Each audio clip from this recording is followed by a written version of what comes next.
अब मैं बता रहा हूं कि इस संसार में कैसे जिए।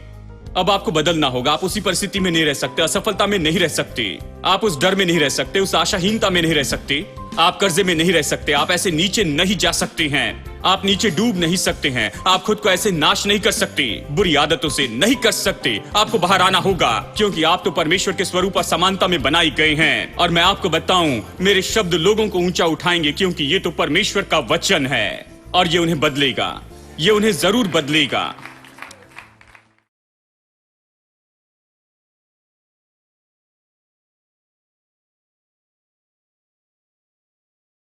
आइए पढ़ते हैं कि परमेश्वर के लोग किस तरह के हैं।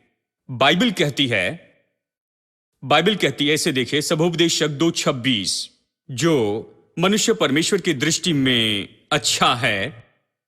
कौन अच्छा है? वो नहीं जो 6 फीट ऊंचा है और सुंदर दिखता है, जानते हैं, और ये सब नहीं। परमेश्वर की दृष्टि में कौन अच्छा है? उसके लिए वो मनुष्य अच्छा है जो परमेश्वर के लिए जीता है, जो स्वार्थी नहीं, जो परमेश्वर के लिए जीता है और उसके काम करता है। इस संसार में परमेश्वर के काम करता है, वो परमेश्वर के लिए जीता है, प्रभु के लिए खर्च करता है, वो तो परमेश्वर के लिए खर्च करता है। इस तरह का व्यक्ति, यानी देखिए, वचन कहता है जो मनुष्य परमेश्वर की दृष्टि में अच्छा है, वो उसको बुद्धि और ज्ञान और आनंद देता है, परंतु पापी को दुख भरा काम देता है कि वो उसको देने के लिए संचय करके ढेर लगाए। तो आप जान गए क्यों इतने लोग काम कर रहे हैं कि संचय करके ढेर लगाते जाएं, कि उसे दे जो परमेश्वर की दृष्टि में अच्छा हो। बाइबल कहती है कि वो संचय कर रहा है, इसके बारे में चिंता ना करो, क्योंकि वो संचय कर रहा है, ढेर लगा रहा है कि आपको दे। लेकिन बात तो यह है कि मैंने देखा है कि बहुत कुछ इन लोगों ने ढेर लगा कर रखा है। इन लोगों ने, वो मेहनत कर रहे हैं, ढेर लगा रहे हैं, संचय कर रहे हैं, लेकिन उसे लेने के लिए कोई विश्वासी नहीं है। हेलो क्योंकि लेने के लिए कोई भी तैयार नहीं है। मुश्किल से ही कोई विश्वासी है। यानी कहीं भी देखिए, कहीं भी आप नहीं पाएंगे कि लोग इस तरह से सोचते हैं। हर कोई गरीब होने की कोशिश करता है, क्योंकि उन्हें कहा गया है कि ऊंट का सुई के नाके से निकलना आसान है, इसके बजाय कि कोई धनी परमेश्वर के राज्य में प्रवेश करे। इसलिए बहुत से धनी विश्वासी इन दिनों में गरीब होने की कोशिश कर रहे हैं।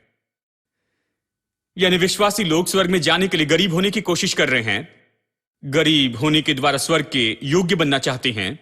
जबकि परमेश्वर कहता है, मैंने उस दुष्ट को वहां पर ढेर लगाने दिया, उसे मेहनत करने दी कि वो जाकर संचय करे और ढेर लगाए, कि इन दिनों में मैं तुम्हें बिल्कुल पूरी तरह से तैयार कर दूं, कि मैं तुम्हें विश्वास में लेकर आऊं और मैं तुम्हें इस जगह पर पहुंचाऊं, इस विश्वास में कि ये सब कुछ तुम्हारा है, कि मैं तुम्हें ये विश्वास करने लगाऊं कि ये जगत तुम्हारा है और तुम इस जगत के वारिस हो, ताकि तुम विश्वास से वो सब ले लो जो इकट्ठा किया गया है। हेलो, क्या आप यहां हैं? जैसे कहा, यह मुझे पसंद है। मेहनत तो उस दूसरे आदमी की है, लेकिन हमारा क्या है? वो आनंद। जानते से पाने के लिए कितनी मेहनत करते हैं। वो मेहनत कर रहे हैं, ढेर लगा रहे हैं, उसके ऊपर बैठ रहे हैं, सोचते हैं कि हम पीढ़ियों से पीढ़ी तक इस पर बैठे रहेंगे। लेकिन मैं आपको बताऊं, विश्वासियों की ऐसी पीढ़ी तैयार हो रही है देखिए, विश्वासियों की ऐसी पीढ़ी तैयार हो रही है, वो इससे ले लेंगे वो सब जो परमेश्वर चाहता है कि हम इससे ले ले, ताकि परमेश्वर के लिए इसका उपयोग करे। इस संसार में धन और संपत्ति इसलिए नहीं है कि कोई उसे जमा करे और उसके ऊपर में बैठ जाए। ये इसलिए है कि परमेश्वर इसे अपनी संतान को दे दे, ताकि वो परमेश्वर के उद्देश्य के लिए इसका उपयोग करे, कि परमेश्वर को महिमा दे। आमीन। धन और संपत्ति केवल इसी के लिए तो है कि परमेश्वर के लक्ष्य के लिए उपयोग किया जाए, परमेश्वर की योजना को पूरा करते जाएं। आमीन। यानी बात तो यह है कि हमने प्रचार किया केवल उद्धार के सुसमाचार को। देखिए, उसमें कुछ भी गलत नहीं है, लेकिन समस्या यह है, उद्धार का सुसमाचार केवल इसी बात पर गौर करता है। वो कहते हैं, तुम पापी हो, उद्धार पाओ, क्योंकि जब यीशु आएगा तुम्हें स्वर्ग में जाना चाहिए। तो वो व्यक्ति उद्धार पाता है। यह अच्छा है कि वो स्वर्ग में जा सके। तो अगले हफ्ते चर्च में आता है तो ये कहते हैं, क्या स्वर्ग में जाने के लिए तैयार हो? अगर आज वो आ जाए तो क्या आप जाएंगे? अगर आज वो आ जाए तो क्या आप जाएंगे? तो साल में 52 हफ्ते वो जाता है और एक ही बात वो सुनते रहता है, अगर यीशु आ जाए तो क्या आप जाएंगे? मैं ये कह रहा हूं, स्वर्ग में जाना सबसे आसान है, बस आपको मरना पड़ेगा तो स्वर्ग में जाएंगे आपको कुछ नहीं करना है। यीशु ने सब कुछ कर दिया है, यीशु ने सब कुछ पूरा कर दिया। आप बस उसके ऊपर विश्वास करें और मरने पर आप स्वर्ग में जाएंगे। हर रविवार इसी के बारे में क्यों सोचते रहे? मरने पर स्वर्ग में जाओगे क्या? मरने पर स्वर्ग में जाओगे क्या? हमारे गीत यही है कि मरने पर स्वर्ग में जाएंगे क्या, मरने पर स्वर्ग में जाएंगे क्या। हम यही गाते हैं और यही हम प्रचार करते हैं। सारा जोर तो केवल इसी बात पर दिया और हमने कम कर दिया है इस विश्वास की महानता को, इस छोटी सोच में ला लिया कि अगर आज आप मर जाए तो स्वर्ग में जाएंगे, इस तरह की बात। हेलो। और हम सोचते हैं मसीह जोर इसी बात पर होना चाहिए। जानते हैं, एक भाई ने मुझसे कहा, भाई आप ये सारी बातों का प्रचार करते हैं लेकिन हम सुसमाचार पर पूरी तरह से गौर करते हैं। हम प्रचार करते हैं पापों की क्षमा और स्वर्ग में जाने के बारे में, केवल इतना ही। मैंने कहा, देखिए आपने इसे बहुत ही कम करके रख दिया है। अब इससे और कुछ कम मत करना, क्योंकि अभी कुछ भी नहीं रहा है। तुमने बस इसे ही बाकी रखा है कि कुछ न ले। परमेश्वर ने जो कुछ भी उद्देश्य रखा था उसमें से आपने बहुत ही कम लिया है। देखिए, यह कहना सुसमाचार नहीं है कि उद्धार पाना होगा कि आप स्वर्ग में जा सके। यह सुसमाचार का एक भाग है। यह सुसमाचार का एक भाग है, लेकिन पूरा सुसमाचार नहीं है। और इसलिए बाइबल में सुसमाचार को उद्धार का सुसमाचार नहीं कहा गया है, इसे परमेश्वर के राज्य का सुसमाचार कहा गया है। प्रभु राज्य का सुसमाचार क्या है? प्रभु राज्य का सुसमाचार तो बस यही है। यह इस बारे में नहीं कि मैं मर के स्वर्ग में चला जाऊं, उद्धार पाकर मर के स्वर्ग में चला जाऊं, नहीं। लेकिन यह इस बारे में है कि मैं यहां पर रहूं और परमेश्वर के राज्य को यहां पर पृथ्वी पर लाऊं, कि यहां पृथ्वी पर का जीवन लोगों के लिए स्वर्ग के जैसे होगा। हेलो। सब लोग स्वर्ग में जाने की जल्दी में है और प्रभु कहता है, मेरे प्रभु स्वर्ग में इतना क्या विशेष है? तुम इस जगह को स्वर्ग के जैसे बनाओ, क्योंकि मेरा सबसे पहले यही तो मकसद था। मैं चाहता था कि ये स्वर्ग के जैसे हो। तुमने गड़बड़ी की, तुम्हारे परदादा ने गड़बड़ी की, आदम ने गड़बड़ी की। तुम इसे स्वर्ग के जैसे बनाओ। देखिए, यीशु यही प्रचार कर रहा था।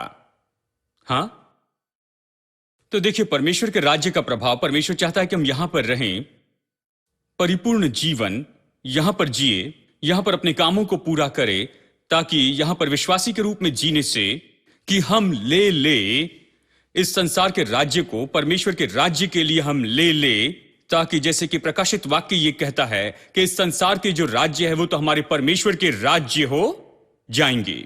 ऐसा दिन आएगा जब इस संसार के राज्य तो हमारे परमेश्वर के राज्य होंगे, लेकिन उसके पहले, यहां तक कि आज इस संसार के राज्य तो निश्चय ही परमेश्वर के राज्य को महसूस करने चाहिए। अब आप इसे बहुत से तरीके से देख पाएंगे। पहले से ही आप पाएंगे कुछ पॉलिसी में और किसी तरह से सरकार में, और बहुत सी जगह पर आप देखेंगे जहां भी परमेश्वर के राज्य का प्रचार किया गया, जहां पर इसने प्रभाव डाला, चाहे बहुत समय पहले की ही बात क्यों ना हो, आज शायद बहुत ही मसीह लोग ना हो, लेकिन एक समय किसी ने बुनियाद रखी थी, परमेश्वर के राज्य के सिद्धांतों का प्रचार किया। और इसलिए ऐसे देशों में, जानते हैं, मैं ये नहीं कह रहा कि वो बहुत ही सिद्ध देश है, सभी देशों में अपनी अपनी समस्या होती है। मैं ये कह रहा हूं कुछ देशों में, क्योंकि परमेश्वर का राज्य का प्रचार वहां पर बहुत ज्यादा हुआ है और उस पर विश्वास किया गया है, उसका प्रभाव तो आज भी हम उनकी पॉलिसी में देखते हैं। जिस तरह से वो अपने बुजुर्गों की देखभाल करते हैं, जिस तरह से वो देखभाल करते हैं अनाथों की, और जिस तरह से बेरोजगार की मदद करती हैं, जिस तरह से देखभाल करते हैं वो किसी अपाहिज की, जिस तरह से ऐसे लोग हैं जो कि सही तरीके से काम नहीं कर पाते हैं। जानते हैं, कुछ देशों में तो उन्हें सड़कों पर छोड़ दिया जाता है। आप देखेंगे कि वो सड़क पर भीख मांग रहे हैं और कोई भी उन्हें कुछ देना नहीं चाहता है। सब देखकर कहते हैं, तुम्हारा भाग्य है, मैं क्या कर सकता हूं। लेकिन ऐसे बहुत से देशों में आप कभी इसे नहीं पाएंगे। वो ऐसे घर में रहेंगे, वो तो निश्चय 5 स्टार के जैसे होता है, उनकी अच्छी देखभाल होती है, डॉक्टर और नर्स और वहां पर सब कुछ होते हैं। जानते हैं, सरकार उनकी देखभाल करती है। एक निश्चित उम्र पार करने के बाद अगर वो खुद की देखभाल नहीं करते तो सरकार उन्हें देखती है। किसी को भी वहां पर सड़कों पर छोड़ा नहीं जाता है कि वो भीख मांगते रहें, क्योंकि उनके बच्चे उनकी देखभाल नहीं कर रहे हैं। वहां पर ऐसा कुछ भी नहीं हो सकता है, क्योंकि परमेश्वर के राज्य का प्रभाव वहां पर इतना ज्यादा हुआ है।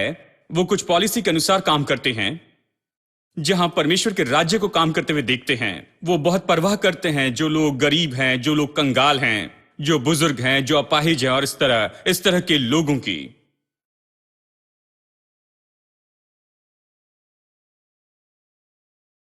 आप पाएंगे कि हमेशा कुछ करना चाहते हैं कि इन लोगों की मदद हो सके, कि उनके लिए जीवन आसान हो जाए। मैं विश्वास करता हूं ये परमेश्वर के दिल का सा है। ये परमेश्वर का राज्य इसी के बारे में है, क्योंकि वो तो स्वार्थी राज्य नहीं है। ये तो खुद के लिए ढेर लगाना नहीं है। ये तो देने के बारे में है, आशीष देने के बारे में, प्रेम करने के बारे में है। ये दूसरों की देखभाल करना है, दूसरों के लिए भलाई करते जाना है। परमेश्वर का राज्य इसी के बारे में है।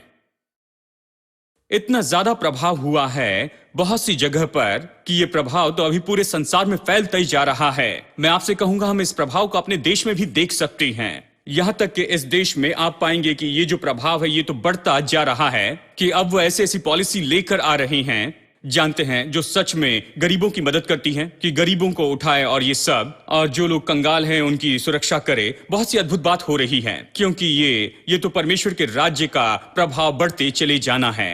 बहुत से लोग ऐसा नहीं कहते, लेकिन मैं कह रहा हूं, क्योंकि यही तो कारण है, ये यहीं से आता है। आमेन।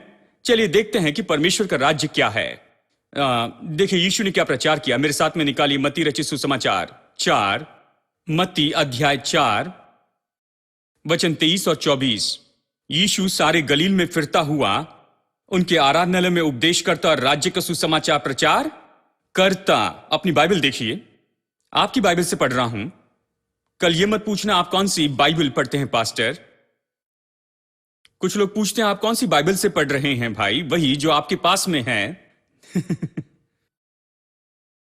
और राज्य का सुसमाचार प्रचार करता और लोगों की हर प्रकार की बीमारी और दुर्बलता को दूर करता रहा। सारे सीरिया देश में उसका यश फैल गया और लोग सब बीमारों को, जो नाना प्रकार की बीमारियों और दुखों में जकड़े हुए थे और जिनमें दुष्ट आत्माएं थी, और मृगी वालों, लकवे के रोगी को लाते और उन्हें चंगाई देता। देखिए हर तरह के बीमार लोग उसके पास में लाए गए और उसने चंगाई दी, क्योंकि यीशु परमेश्वर के राज्य का प्रचार कर रहा था। वो पृथ्वी को स्वर्ग के जैसे बनाने की कोशिश कर रहा था। जब उसने बीमार लोगों को देखा, दुख उठाते लोगों को, ये सब लोग जो कि मिर्गी के मारे थे और दुष्टात्मा से ग्रसित थे, ऐसे लोग जो शैतान के हमले से दुख उठा रहे थे, और ये सब, उसने उन्हें आजाद किया और उनके बंधन से आजाद कर दिया, क्योंकि वो प्रभु राज्य का प्रतिनिधि था। बाइबल यह भी कहती है कि हम भी राजदूत हैं। दूसरा कुरिन्थियों 5 वचन 20 कहता है कि हम मसीह के राजदूत हैं। दूसरे शब्दों में हम तो अलग जगह से हैं, हम यहां दूसरे राज्य का प्रतिनिधित्व कर रहे हैं। हम लाना चाहते हैं उसके राज्य की पॉलिसीज और उसके सिद्धांत, और यहां पर उसे लाना चाहते सबकी भलाई के लिए। बाइबल यही तो कहती है कि हम राजदूत हैं, हम यहां पर हैं।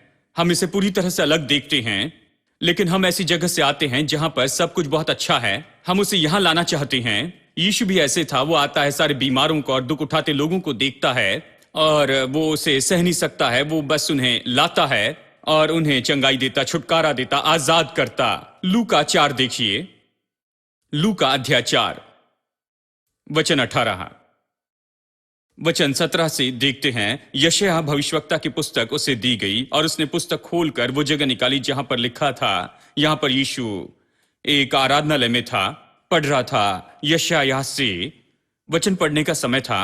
उसने कहा, प्रभु का आत्मा मुझ पर है, इसलिए कि उसने कंगालों को सुसमाचार सुनाने के लिए मेरा अभिषेक किया है। अभी से गौर से सुनिए, सुसमाचार क्या है। उसने कहा कि मुझे अभिषेक दिया गया कि मैं कंगालों को सुसमाचार सुनाऊं।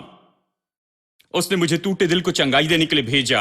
क्या टूटे दिल वाले लोगों को जानते हैं? ऐसे लोग जिन्हें ऐसे ही छोड़ दिया गया, जीवन में जिनका इनकार किया गया, और ये सब टूटे दिल वाले। और वो कहता है इसलिए भेजा कि बंदियों को छुटकारे का, ऐसे लोग जो बंधाई में हैं, दुष्टात्मा की ताकतें और बुरी आदतों में बंधे हैं, और अंधों को दृष्टि पाने का, ऐसे लोग जो नहीं जानते कि क्या करे।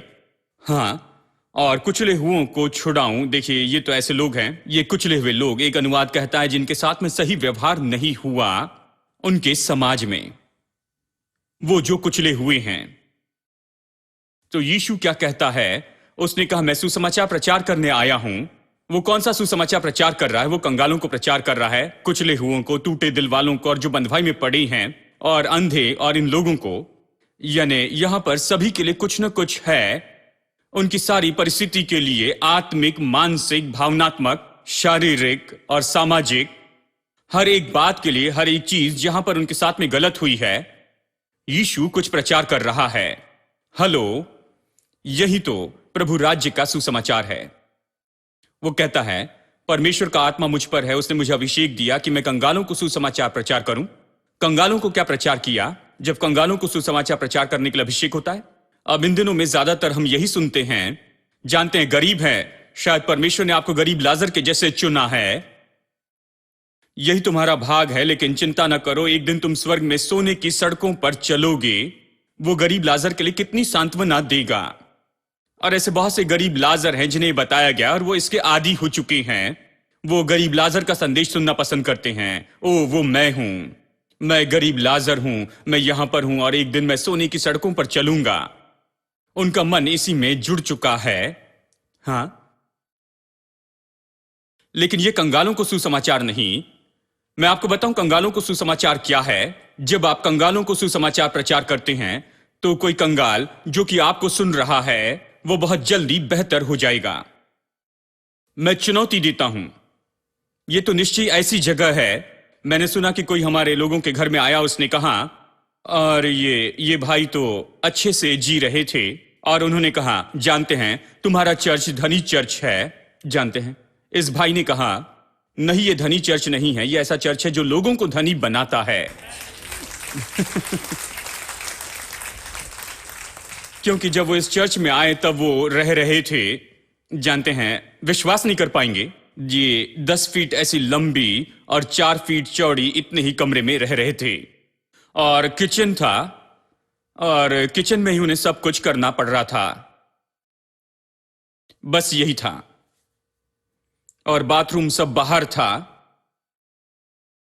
वैसे जी रहे थे, लेकिन अब रहने के लिए अच्छी जगह है, अच्छी कार है, सब कुछ है। तो उस भाई ने कहा, ओ तुम उस धनी चर्च में जा रहे हो? नहीं, उसने कहा, मैं वहां पर गया जब मेरे पास कुछ नहीं था, मैं कंगाल गया, वहां जाने के बाद में मैं धनी बन गया। मैं प्रचारक से पूछता हूं कि आपके प्रचार ने किसी को धनी बनाया है? किसी ने क्या उन्हें जो पहले थे उससे भी बेहतर बनाया है? क्या वो अपना सिर लटकाकर यहां पर आए थे?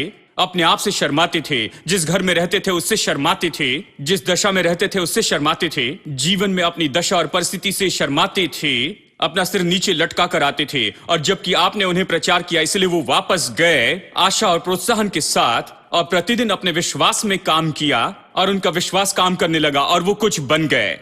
और मैं आपको बता सकता हूं कि इस तरह के सैकड़ों और सैकड़ों लोग अभी इस जगह पर हैं। हमारी सभा में सैकड़ों और सैकड़ों और सैकड़ों ऐसे लोग हैं। इस तरह से लोग आए यहां पर कर्जे में पूरी तरह से मानो सिर तक डूबे हुए थे।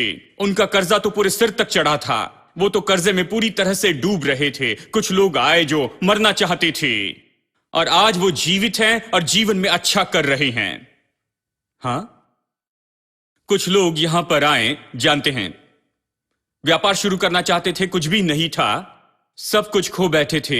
जानते हैं, सब कुछ खो बैठे, उनके पास कुछ भी बाकी नहीं रहा और आज उनका व्यापार लाखों लाखों रुपए का हो गया है, क्योंकि कंगालों को सुसमाचार प्रचार करने का अभिषेक होता है।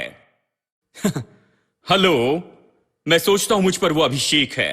मुझे कंगालों को सुसमाचार प्रचार करना बहुत पसंद है। जानते हैं, जब मैं गांव में जाता हूं और कई बार मैं बहुत ही गरीब गांव में जाता हूं और वो बहुत ही गंदे कपड़े पहनते हैं और बैठते हैं जमीन पर, मैं उन्हें प्रचार करता हूं। क्रूसेड में मैं वहां जाता हूं और उनका सिर नीचे झुका होता है, शर्म के कारण कोई आशा नहीं होती है। और जब मैं उनके लिए गीत गाता हूं और बस 1 या 2 शब्द कहता हूं तो उनका सिर ऊंचा उठ जाता है, उनकी आंखों में चमक आ जाती है। वो मेरी ओर देखकर कहते हैं, मुझे और बताइए प्रचारक, आप जो कह रहे हैं क्या ये बात सच है? क्या प्रभु मदद करेगा? क्या परमेश्वर मेरी मदद करके उठाएगा? और मैं आपको बताऊं, परमेश्वर निश्चय महिमा और हमारे सिर को ऊंचा उठाने वाला प्रभु है। यही सुसमाचार है। परमेश्वर के राज्य का सुसमाचार ये नहीं है कि अगर आज मर जाए तो क्या आप स्वर्ग में जाएंगे या नहीं। ये तो है कि उद्धार पाओ, पाप में न रहो। तुम्हें पापों की क्षमा चाहिए, तुम्हें यीशु मसीह चाहिए, यीशु के पास में मुड़ो, यीशु के पास में आओ और फिर यीशु आपका मित्र होगा, आपका सहायक होगा, आपकी मदद करेगा। परमेश्वर आपका सहायक होगा, आप जहां वहां से वो आपको उठाएगा और आपको ऊंचे पर रखेगा, आपको कुछ बनाएगा, आपके जीवन में कुछ बनाएगा। मैंने इस तरह से कुछ प्रचार करना शुरू किया, केवल ये नहीं कि मर जाओगे तो स्वर्ग में जाओगे, मरने के बाद स्वर्ग में जाओगे या नहीं, उसी कहानी को बार बार दोहराते हैं। वो जानते हैं मरने पर वो स्वर्ग में जाएंगे। देखिए, अब मैं बता रहा हूं कि इस संसार में कैसे जिए अब आपको बदलना होगा। आप उसी परिस्थिति में नहीं रह सकते, असफलता में नहीं रह सकते, आप उस डर में नहीं रह सकते, उस आशाहीनता में नहीं रह सकते, आप कर्जे में नहीं रह सकते, आप ऐसे नीचे नहीं जा सकते हैं, आप नीचे डूब नहीं सकते हैं, आप खुद को ऐसे नाश नहीं कर सकते, बुरी आदतों से नहीं कर सकते। आपको बाहर आना होगा, क्योंकि आप तो परमेश्वर के स्वरूप और समानता में बनाए गए हैं। और मैं आपको बताऊं, मेरे शब्द लोगों को ऊंचा उठाएंगे, क्योंकि ये तो परमेश्वर का वचन है और ये उन्हें बदलेगा, ये उन्हें जरूर बदलेगा। यही तो यीशु का अर्थ था जब उसने कहा, परमेश्वर का आत्मा मुझ पर है, उसने मुझे अभिषेक दिया है कि मैं कंगालों को सुसमाचार प्रचार करूं। मैं हमेशा प्रचारकों से यह पूछता हूं, क्या कोई बेहतर हुआ है क्योंकि आपने कंगालों को सुसमाचार प्रचार किया?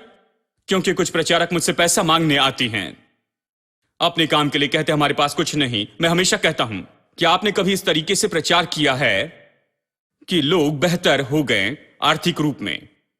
भाई मैं ये सब प्रचार नहीं करता, मैं जानता हूं आप ये प्रचार करते हैं, आप ये प्रचार करते हैं, हम प्रचार करते हैं उद्धार और स्वर्ग में जाना। तो कहता मेरे पैसों की जरूरत नहीं,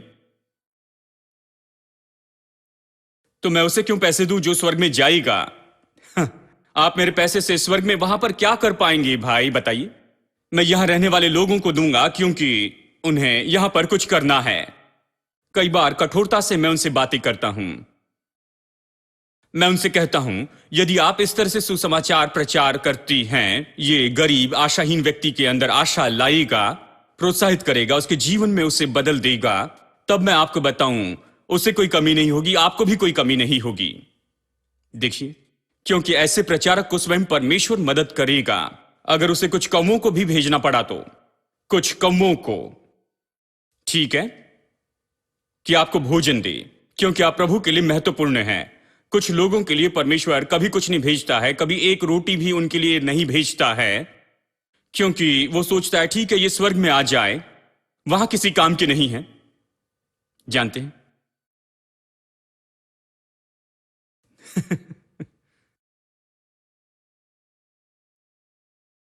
वो टूटे दिल वाले लोगों से कहता है, क्या आपका प्रचार टूटे दिल वाले लोगों के लिए कुछ करता है? क्या चर्च टूटे दिल वाले लोगों के लिए कुछ कर रही है? क्या उन्हें ढाढ़स दे रही है? क्या उनके दिल में यह खुशी लेकर आती है? क्या उनकी निराशाएं चली गई हैं? यदि वो आंसू, निराशा और परेशानी के साथ में आए हैं, जीवन में पूरी तरह से इनकार किए गए हैं, निकाल दिए गए उनके पति के द्वारा, माँ या पिताजी के द्वारा, और वो रो रही हैं और भटक रही हैं, क्या वो आपके चर्च में आकर मजबूत होकर और मजबूत होते जाएंगे और साहसी हो जाएंगे? मुझे याद है एक बहन आई थी, एक बहन यहां पर आई, उनके पति उन्हें मारते थे, उनके साथ में बड़ा बुरा व्यवहार करते थे, और वो यहां पर आई। देखिए, मुझे इसके बारे में पता नहीं था। 6 महीने के बाद उन्होंने मुझे बताया, उनके पति ने उनसे कहा कि तुम में कुछ न कुछ गलती है, अभी तुम मुझसे नहीं डरती हो।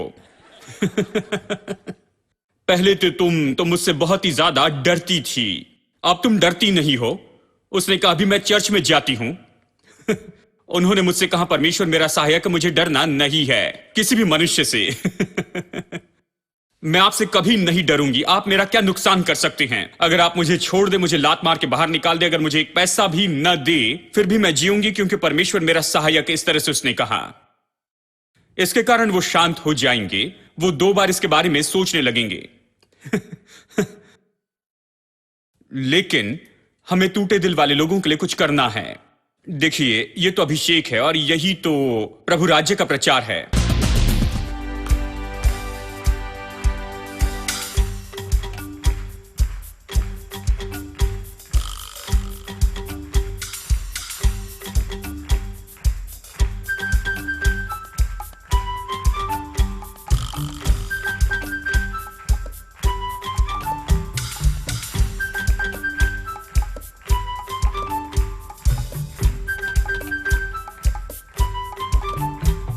His morning awaits the dawn. Morning awaits creation's song. As with the rising sun, hope comes alive to carry on. The light of life is shining on. The dark of night can overcome. The light of life that burns so bright can take the wrong and make it right, make it right.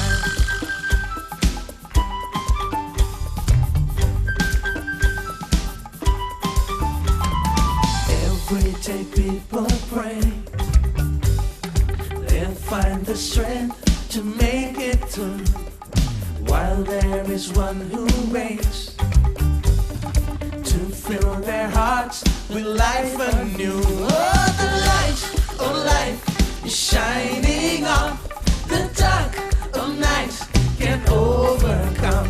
The light of life that burns so bright can take the wrong and make it right. Oh, the light of life is shining on the dark of night can't overcome. The light of life that burns so bright can take the wrong and make it right. I want all the men. How many men do we have in the house? All you men, all right? Only the men sing. We want to hear that bassy voice, all right? The light of life is shining on the dark of night can hold. Everybody, come on, men. The light of life can burn so bright, can take the wrong and make it right. Now all the ladies, all right? I think you can surely beat the men here. The light of life is shining on the dark of night can overcome. The light of life that burns so bright can take the wrong and Everybody join in. Oh, the light of life is shining on the dark of night can overcome. The light of life that burns so bright can take the wrong and make it right. Oh, the light of life is shining on the dark of night can overcome. The light of life that burns so bright can take the wrong and One more make time. it right. Oh, the light of life is shining on the dark of night can overcome. The light of life is Jesus Christ. Come lift your praise and worship Him.